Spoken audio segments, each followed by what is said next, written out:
Na na na na. Na na na na na na na. Na na na na. Na na na na.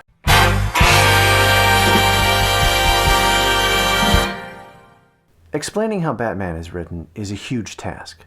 I mean, there's just simply so much Batman. Since the character's creation in 1939, every conceivable tone has been struck with these stories. And if every twist or variation hasn't been tried, well then almost all of them have. I mean, you can read a Batman story in an alternate DC universe where Bruce Wayne marries Selina Kyle and has a child. This field of story has been plowed. In comics, film, television, action figures, t-shirts, Batman everywhere.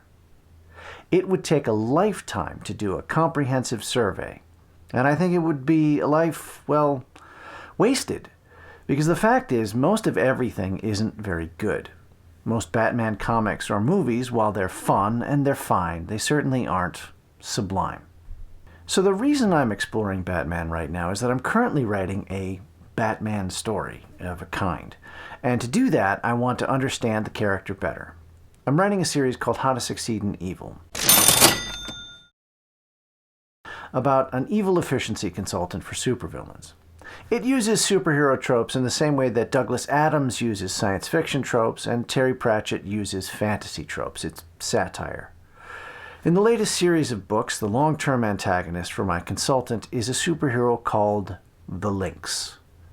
This current run of stories started as I tried to answer the question, what would I do with Batman? What's the Batman story that hasn't been told? Good luck. What would happen if Batman was real? I mean, like totally real. And what's a consequence of Batman being real that nobody has ever considered? How to Succeed in Evil works like this. You put a superhero trope next to a real person and then it's funny. It creates instant satire.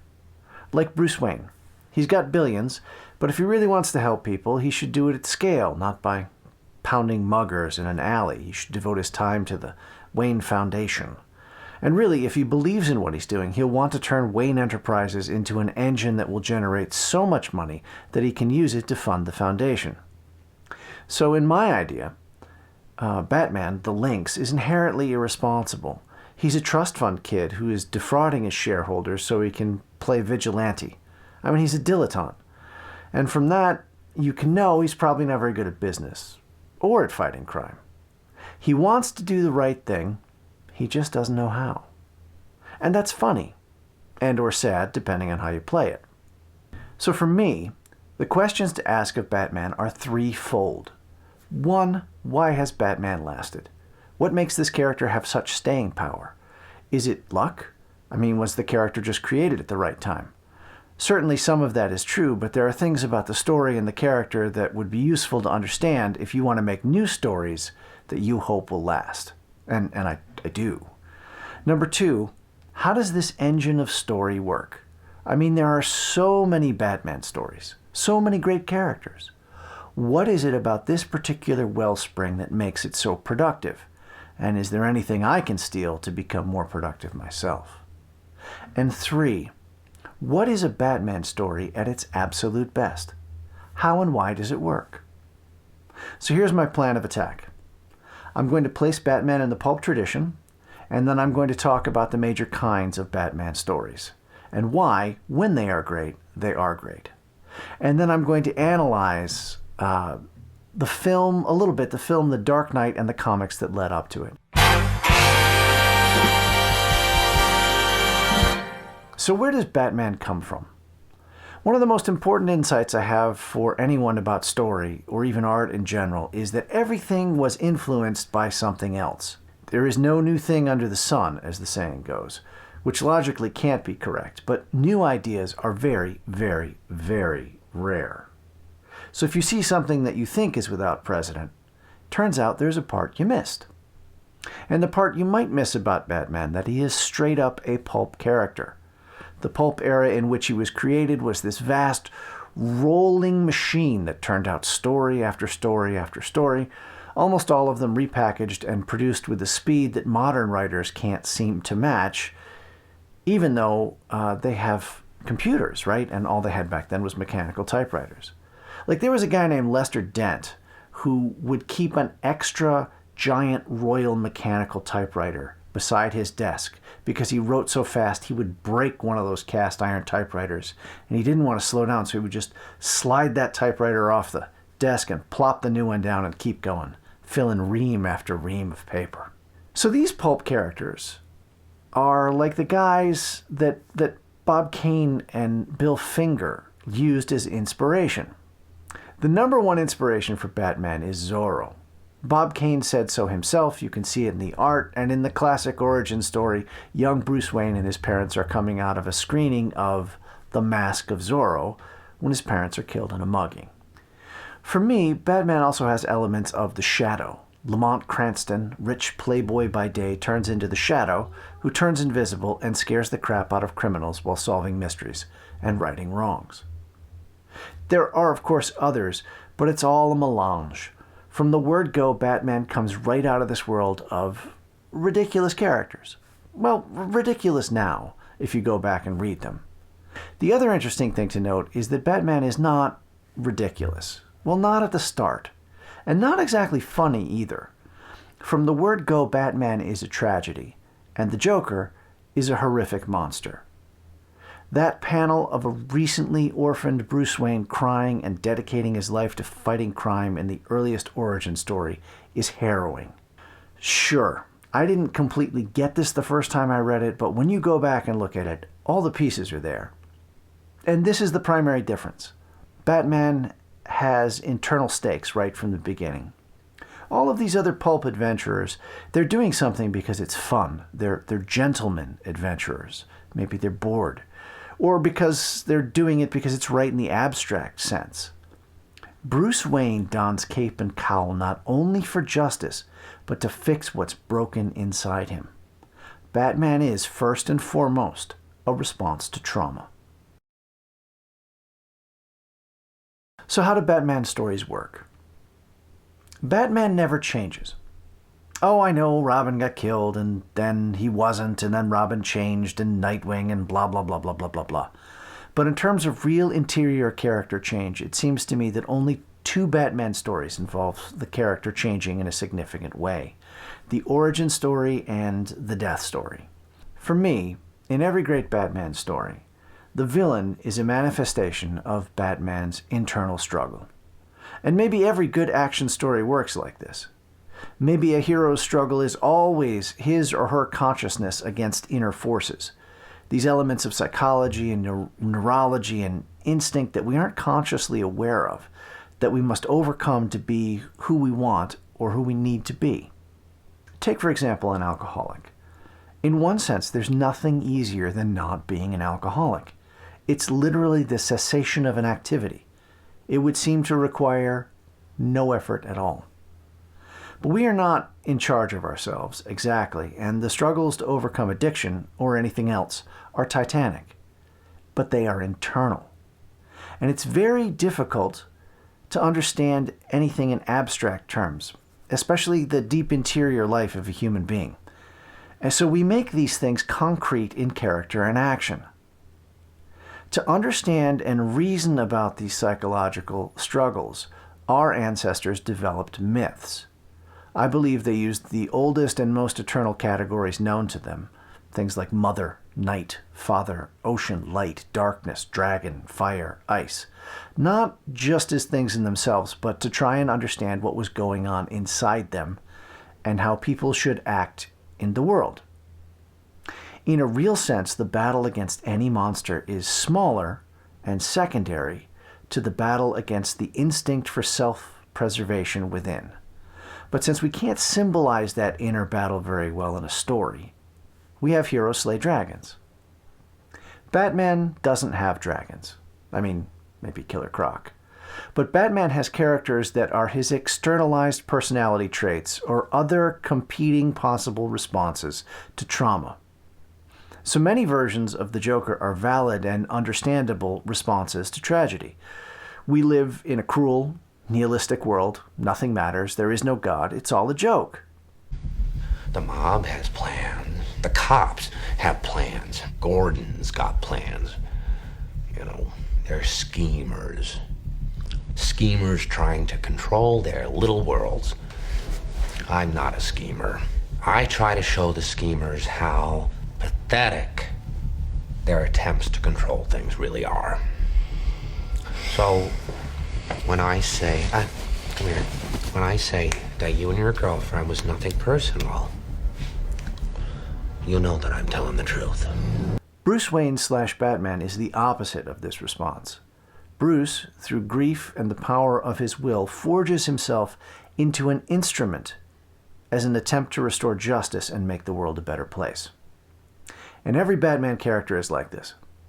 Oh, they might have started out as kind of silly, but as writers and artists plumbed the depths of these characters and tried to make better and better work, it all converges on the same idea. Batman strikes terror into the hearts of evildoers and uses fear as a tool. Who else uses fear as a tool? The Scarecrow. Batman has become part monster. You know who else is also part monster? Killer Croc, Man-Bat. Because where's the line? What happens when the monster takes over? When do you go too far? Batman wants justice. You know who else wants justice? Ra's al Ghul. When does a vigilante go too far? Batman, you think you had it hard? You think you're strong and scary and know what loss and pain is? You think you can stay forever young and be the most super of super predators? Meet Bane in The Dark Knight Rises. Now, I'm not going to argue that all Batman characters do this perfectly or that every Batman story works this way, but the ones that work the best certainly seem to work this way. A philosophical or psychological question is personified in a villain. Even the Penguin, as nutty as that character might seem, is a fundamental response to trauma. He's also an orphan, his mother killed by a cruel disease. So he turns to crime. Because why not? The world is cruel and meaningless. A contrast to Batman turning to justice because the world is cruel and meaningless. For me, the apotheosis of Batman is found in two graphic novels, both by Frank Miller, Batman Year One and Batman The Dark Knight Returns. If you don't know, the first one is an origin story and the second one is an ending story. And it's no exaggeration to say these books, along with Watchmen, The Killing Joke, V for Vendetta, all three of those by Alan Moore, by the way, saved the dying medium of comics in the West. Time magazine picked Watchmen as one of the best novels of the 20th century. And I don't think that's exactly right, but I agree with the point that they were trying to make. All of these works are of stupendous quality, and not to read them at this point is to be provincial in your own culture. All of these books are, in a sense that the word is not often used, canon. Even if they weren't great in themselves, they would be necessary to interact with and understand because of the effect that they've had, for better or for worse, upon the larger culture. If you want to write anything other than literary fiction, you should definitely read them. All that being said, I have come to a strange conclusion. With one exception, Batman stories at their absolute best are stories about somebody else, probably the Joker. Or maybe the way to say that is the best stories with Batman in them are about the Joker. You can even make a good case that Batman Year One would more accurately be titled Lieutenant Gordon Year One. The weight of the story, the biggest change, is in Gordon. And this is a point that's kind of hard to see because of the way they name movies and plaster Batman all over everything. For example, Christopher Nolan's wonderful film The Dark Knight. Who's the prime actor in the movie?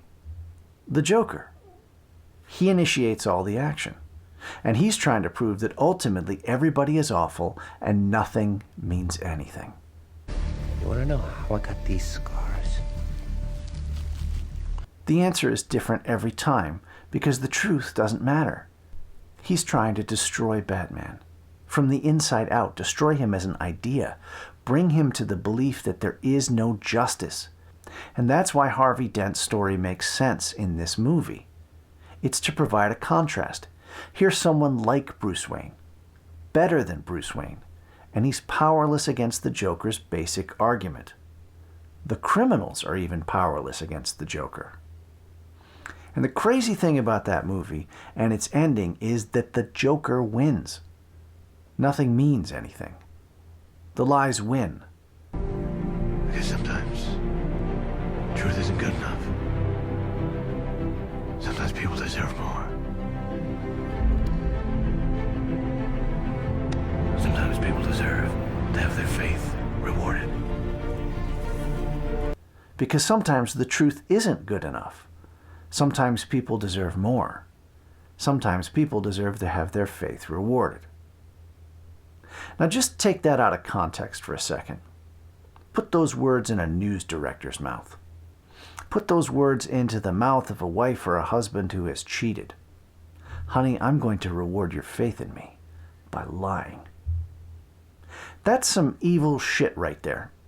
And even if the music and the cool art direction made those words sound good to you, made them sound unquestionably heroic at the time, like, I get it, I'm right there with you. But that's not flattering for either of us, right, that admission. And the only reason that you didn't realize this and hate it immediately, I think, is because of this scene. Give it to me. You can tell them I took it by force. Give it to me, and I'll do what you should have did 10 minutes ago.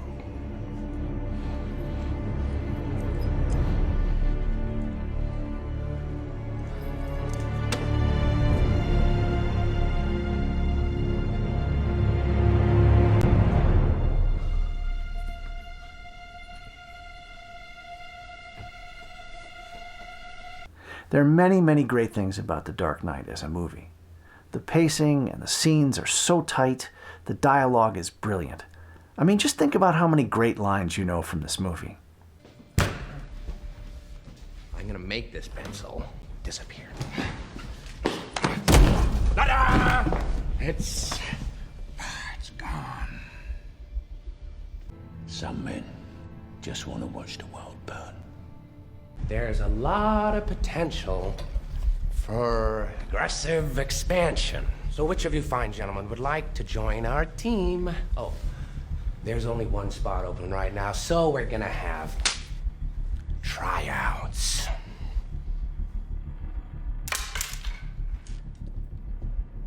Make it fast. Said you were a man of your word.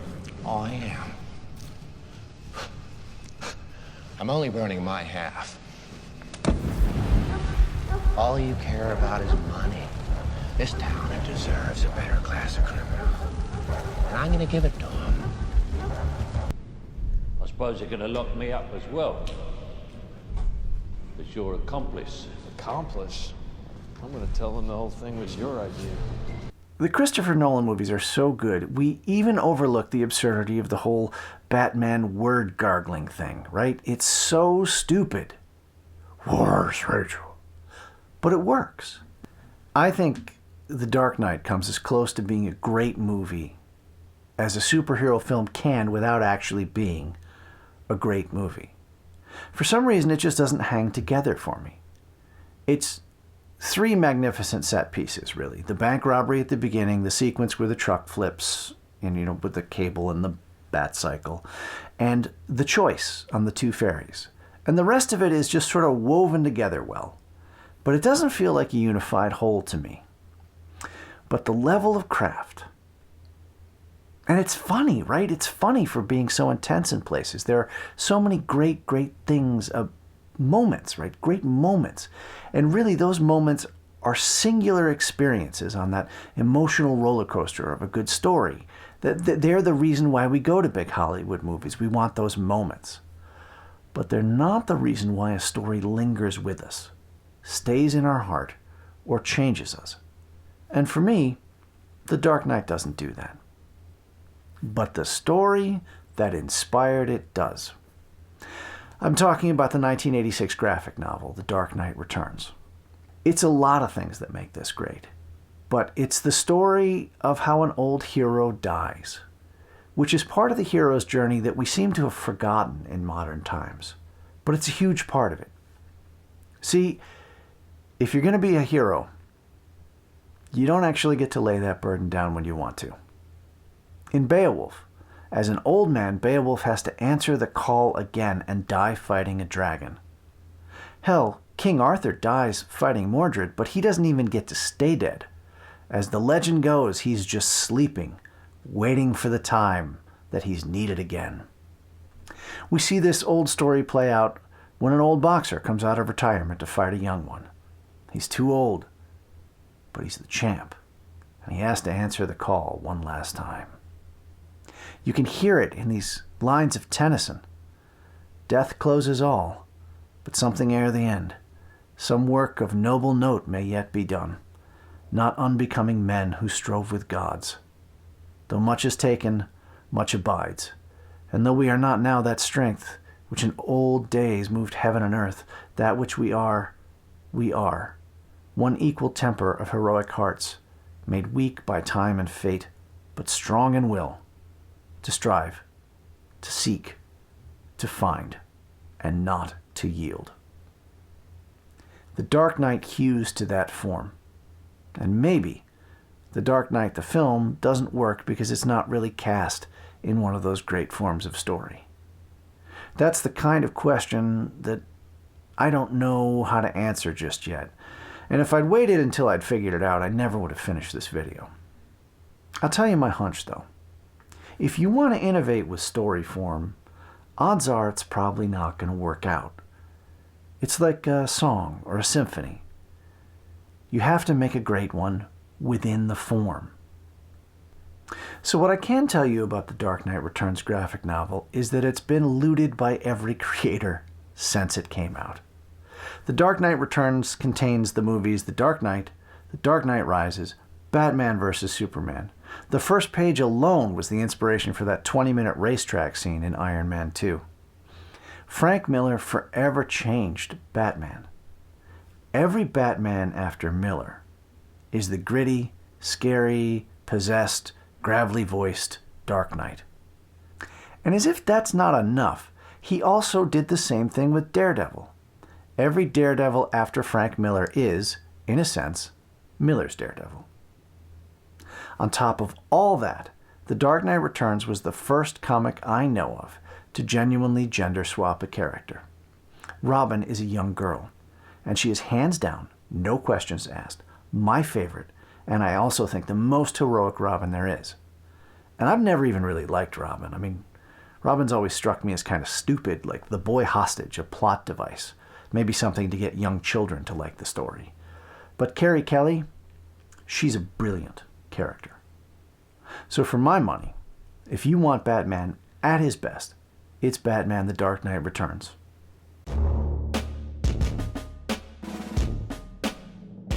In closing, I should also say that revisiting Batman after all this time gave me strange new insights.